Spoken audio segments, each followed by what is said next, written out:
Merci de suivre Télémétropole à l'heure de Métro News. Madame, Monsieur, bonsoir. Très heureuse de vous retrouver à la une. Un nouveau groupe de 200 policiers kenyans est arrivé ce jeudi dans le cadre du renforcement de la mission. 3 hélicoptères destinés aux opérations d'évacuation médicale ont également été livrés. L'avenir et le destin d'Haïti sont entre ses mains, a déclaré Marco Rubio, secrétaire d'État américain, lors de sa visite en République dominicaine.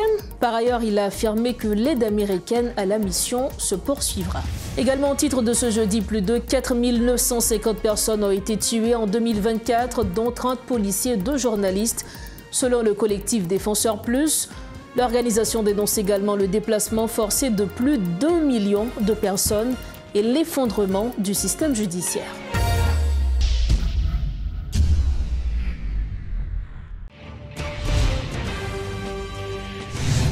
Bienvenue au développement des titres de l'actualité. Comme annoncé, un nouveau contingent d'environ 200 policiers kenyans est arrivé en Haïti ce jeudi dans le cadre du renforcement de la mission.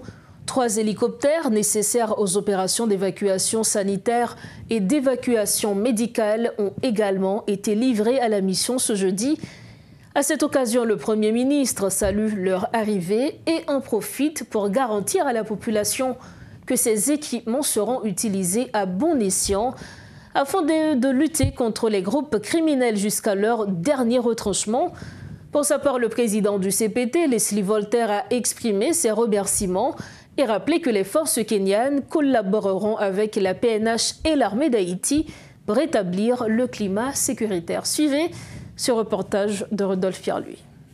Comme annoncé par le chef de la mission multinationale, Godfrey Otongue, le 4e contingent d'environ 200 policiers kenyans est arrivé en Haïti ce jeudi.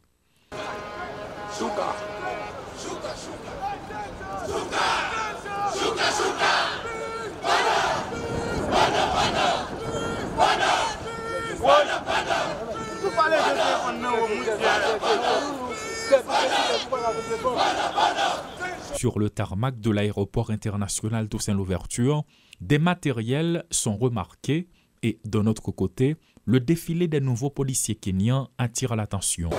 Abba Father, want to declare that you are our God. We are giving you thanks. We are giving you all the glory. Father, we are asking you from this now, from this hour, and from this minute, may you work together with us. May you lead us. May you instruct us. Il s'agit de renforcement de la mission multinationale, souligne le Premier ministre Alex Didier Fils-Aimé. Présent sur la piste, il salue ce nouveau déploiement tout en formulant des attentes. Nous-mêmes, dans le gouvernement, avec tout partenaire international qui a aidé nous décidons que l'affaire insécurité a fini et ça ne va pas prendre longtemps pour le finir. Tout le monde prend responsabilité là, tout ça pour mettre nous, mais à batterie là.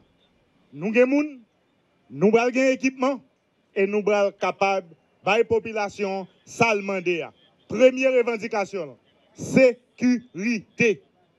Et tout gouvernement, que l'exécutif là, que la primature, que la police là, que l'armée d'Haïti, et que spécialement, amis nous, frères nous, commandant Otongue, nous tous travaillons pour une population en répit avec question gang ça. Pour sa part, le président du Conseil présidentiel de transition, Leslie Voltaire, a exprimé ses remerciements et rappelle que les forces kenyanes vont œuvrer aux côtés de la PNH et des FADH. And we hope that everything will go fine with you. So, buana, buana, kusha, kusha. Thank you. En ce qui concerne le chef de la mission, Godfrey Otongue, il souligne que la mission multinationale continue d'agrandir, un pas vers le progrès, dit-il, en rappelant que la MMS est plus proche de ses objectifs.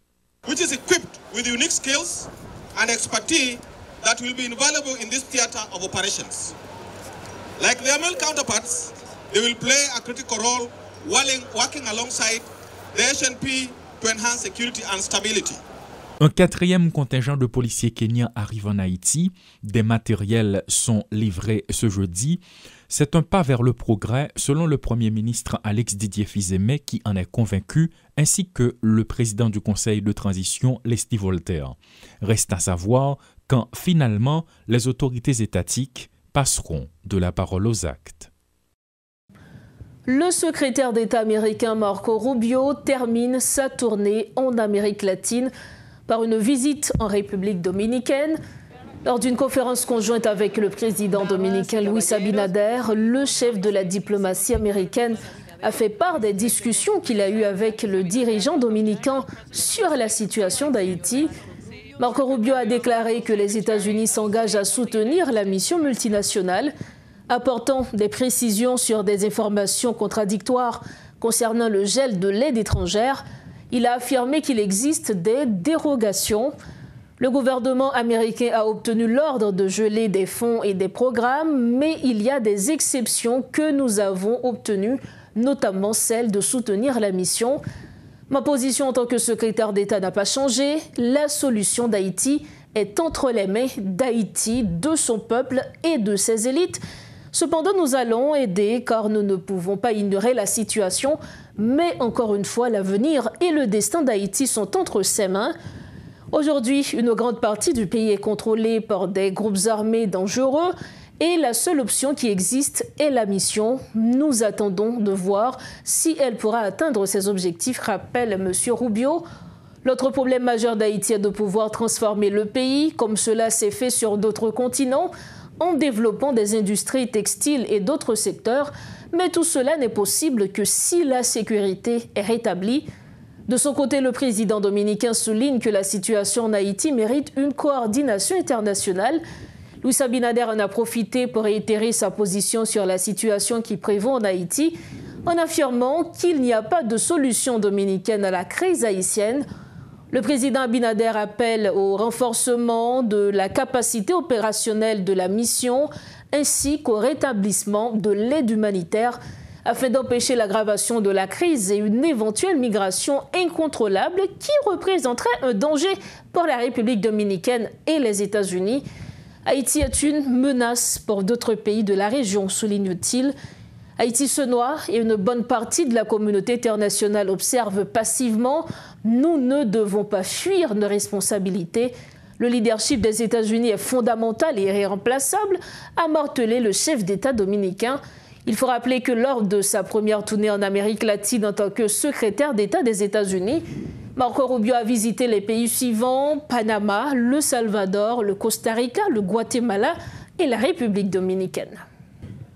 Autre point qui domine l'actualité, le conseiller président Smith Augustin, accompagné du ministre chargé des questions électorales et constitutionnelles, Joseph-André Gratien-Jean, s'est rendu à l'Office national d'identification ce jeudi 6 février. L'objectif de la visite était de recueillir des informations sur les travaux de l'ONI. Les élections ne pourront pas s'organiser dans le pays si les institutions impliquées ne travaillent pas efficacement, souligne le conseiller président. Plus de 6 millions de cartes sont déjà enregistrées dans le système, avance le directeur général de l'ONI, Reynold Guerrier. Suivez ce reportage de Richie Fortuné et de Jerry Torchon. Cette visite du conseiller président Smith Augustin à l'ONI survient dans un contexte de difficultés rencontrées par des milliers de migrants refoulés de République dominicaine sans pièce d'identification. En plus de cela, dans les camps de fortune, nombreux sont les déplacés qui n'ont pas eu le temps de prendre la fuite sous la menace des gangs, munis de leurs papiers d'identité.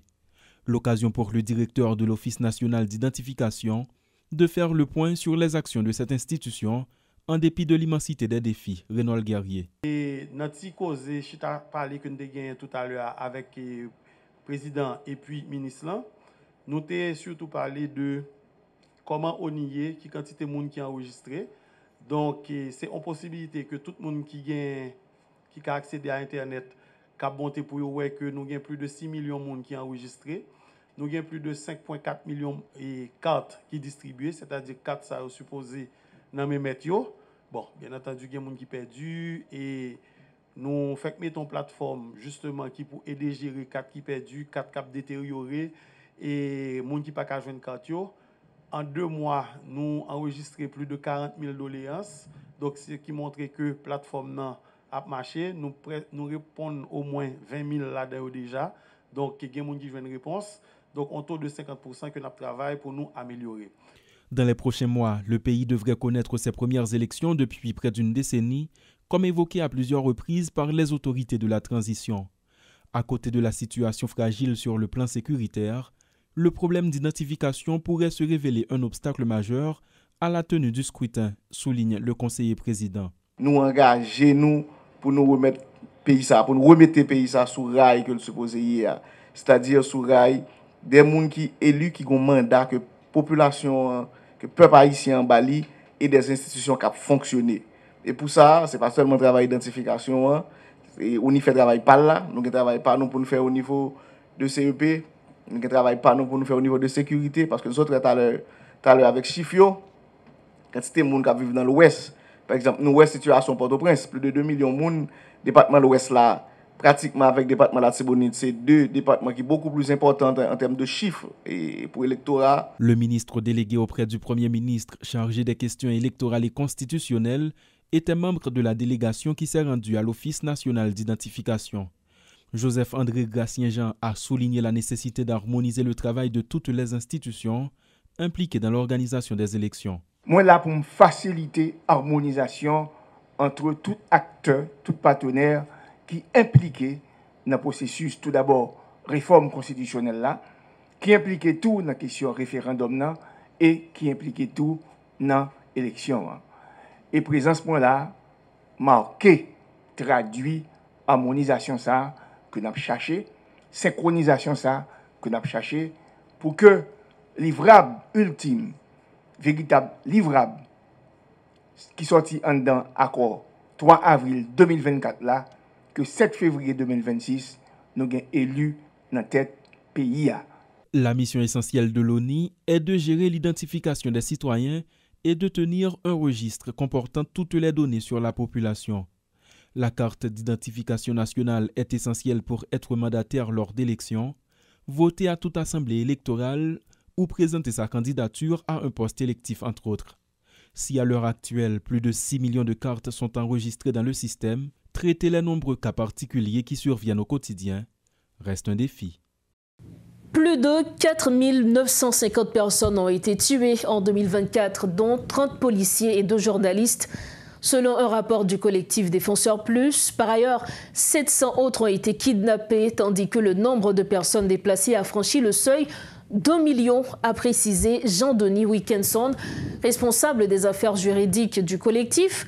Lors d'une conférence de presse, Défenseurs Plus s'est alarmé de l'impact généralisé de la crise sécuritaire qui touche presque tous les secteurs, notamment les personnes à mobilité réduite, a signalé Emily Marcelin, responsable des axes genre.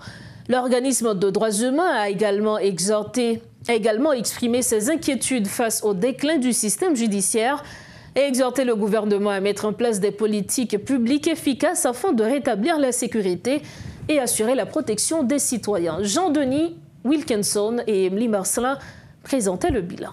Violation de droit à la vie et à la sécurité a fait chaque jour dans le pays d'Haïti. L'État par jamais arrivé freiner, rigole sans ça, qu'a mettre la peine à la pérez dans mi-temps population. Et ceci malgré déploiement et forces multinationales. C'est enlèvement, détournement marchandises, assassinat, pillage et qui c'est quotidien population.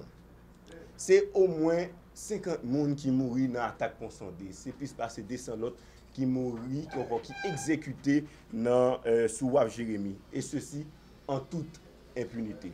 Nous-mêmes dans le collectif Défenseurs Plus, et à travers monitoring, nous avons enregistré 4 950 personnes qui perdent droit à la vie à cause de comportements manfoubins, nègres et femmes qui soi-disant à diriger le pays. Là-dedans, il y a 30 policiers et 2 journalistes, c'est Jimmy avec Mackenzie. Nous estimons le nombre de déplacés à cause de l'insécurité à 1 million de personnes qui sont déplacés à cause de violences gang. C'est plus passé 80% territoire et dans la capitale qui est occupé par gang.